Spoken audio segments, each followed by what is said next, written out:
Okay, animated banners. These are ads that show up on web pages. Many websites have advertisement banners or advertisement hyperlinks simply because, like any other media, like a TV station, a website and the internet is being used as a media outlet. So just like TV stations have people advertise, so the advertisers pay the company for space or time, and they advertise their product, and it's that type of advertisement that allows us to be able to use that website for free. Okay? So animated banners are a series of rotating or changing text and or images that are built within a web page. Okay. Hyperlinks, we've used that term before. Hyperlinks, we typically think of them as text. It's that text that is usually blue and underlined. You click on it and it takes you to another web page. But hyperlinks don't have to be text. Hyperlinks can be buttons or pictures that are on the web page. Just know that if you click it, it's going to take you to another location, like another web page or another website. It could take you to another section of a specific web page. Usually, I want to be careful about saying always, usually you know it's a hyperlink because your mouse pointing arrow turns from the arrow to the white pointing finger. Okay. Linked web pages can be pages within the same website or web pages on sites of another company.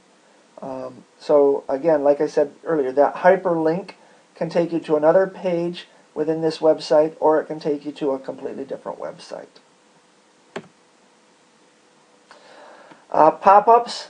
Now, they say pop-ups are distracting windows that display on the screen without being requested. Well, they're not always distracting, and sometimes they are requested. Okay? There certainly are times when you might want to have that little pop-up window, and so you know that you just have to understand that when you want them and when you don't want them, you need to turn your pop-up blocker on if you don't want pop-ups. Okay? And web browsers have that, including Internet Explorer, has a pop-up blocker so that these pop-up windows do not display. The Internet Explorer History feature tracks recently visited web pages. I had mentioned that to you a few moments ago. The history list can be displayed by using the Favorites Center button in Internet Explorer 7. By default, Internet Explorer tracks sites visited in the last 20 days. Now, I don't know if that's something we can customize or not. But for those of you who like to use a browser besides Internet Explorer, maybe you compare the history features in Internet Explorer versus those in your favorite browser, such as Mozilla Firefox. Okay. This graphic here shows the history. It's a little difficult to see, but it shows active web pages and the URL. Okay. You would click on one of these and your browser would automatically take you to that particular page or site. Okay. Favorites are websites or web pages that you can manually add to a list so that you can go to that web page anytime you want. You can open up your favorites list, you can organize it, you can create folders to help organize your list of managed favorite websites.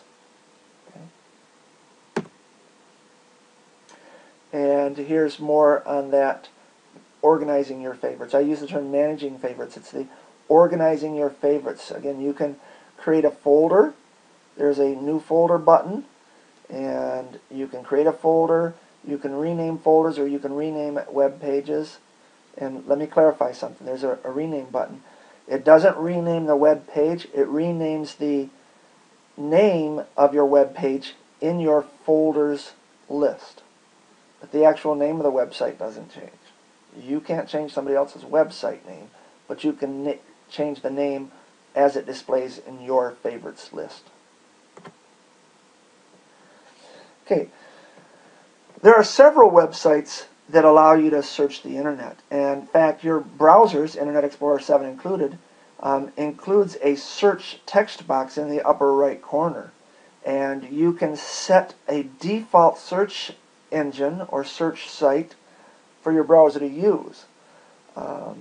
These search sites, sometimes called search engines, and I don't want to get too technical, but a search site uses a search engine. Allows you to search using keywords for files, documents, web pages out on the internet and the World Wide Web. Okay.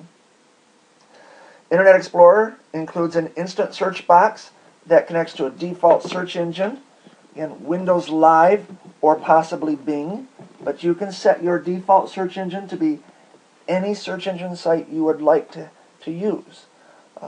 I prefer Google, and I set mine to Google. I believe Delta College has theirs set to Google.